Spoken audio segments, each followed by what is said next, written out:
이 책은 1974년부터 1978년까지 인도 푸네 아슈람에서 펼쳐진 오쇼의 강연과 핵심적인 가르침을 한층 깊고 다채롭게 담아내고 있습니다. 오쇼는 과거의 전통적인 출가와 금욕을 거부하고 세상을 온전히 살아가면서도 그 안에서 철저히 깨어있는 네오산야스의 길을 새롭게 제시합니다.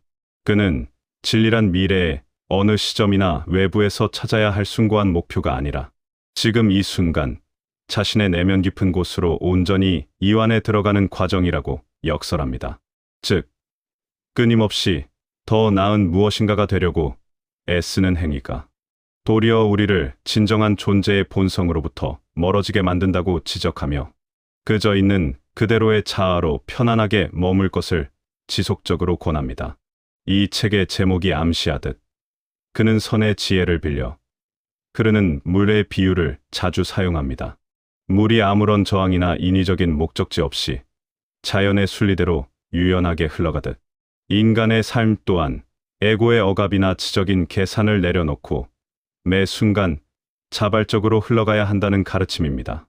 더 나아가 오쇼는 인간의 가장 기본적인 욕망이나 감정을 억누르거나 죄악시하는 대신 그것을 변형의 에너지로 삼는 수용성을 강력히 강조합니다. 우주와 존재계의 미세한 진동과 하나가 되기 위해서는 세상을 통제하려는 남성적이고 공격적인 태도를 버리고 긍정적인 것과 부정적인 것 모두를 있는 그대로 껴안는 여성적이고 수용적인 태도를 지녀야 한다고 설명합니다. 이러한 수용의 상태에 도달하기 위해 오쇼는 현대인들에게 정적인 명상 이전의 철저한 정화, 즉 카타르시스가 반드시 선행되어야 함을 주장합니다. 마음속의 끊임없는 소음과 사회적으로 조건화된 낡은 패턴을 산산조각 내기 위한 방편으로 격렬한 호흡과 자유로운 감정 표출이 동반되는 역동적인 명상의 필요성을 거듭 일깨워줍니다. 미친 듯한 춤과 비워냄을 통해 내면의 찌꺼기를 모두 털어낼 때 진정한 침묵이 찾아온다고 말합니다.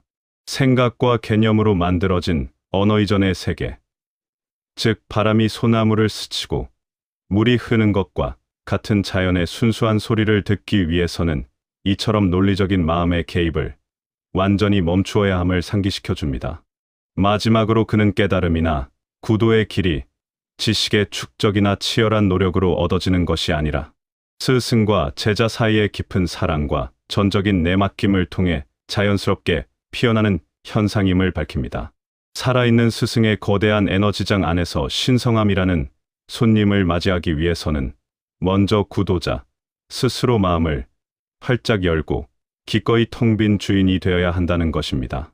나아가 오쇼는 삶을 심각한 고행의 무대로 여기지 말고 매 순간을 춤과 노래가 어우러진 축제로 즐겨야 한다고 선언합니다. 구도자가 지적인 이해와 자아에 대한 집착을 넘어서서 자신이라는 존재 자체를 우주 속에 온전히 용해시키며 삶을 축하할 때 비로소 진정한 자유와 환희를 누릴 수 있다는 깊은 통찰을 전해줍니다.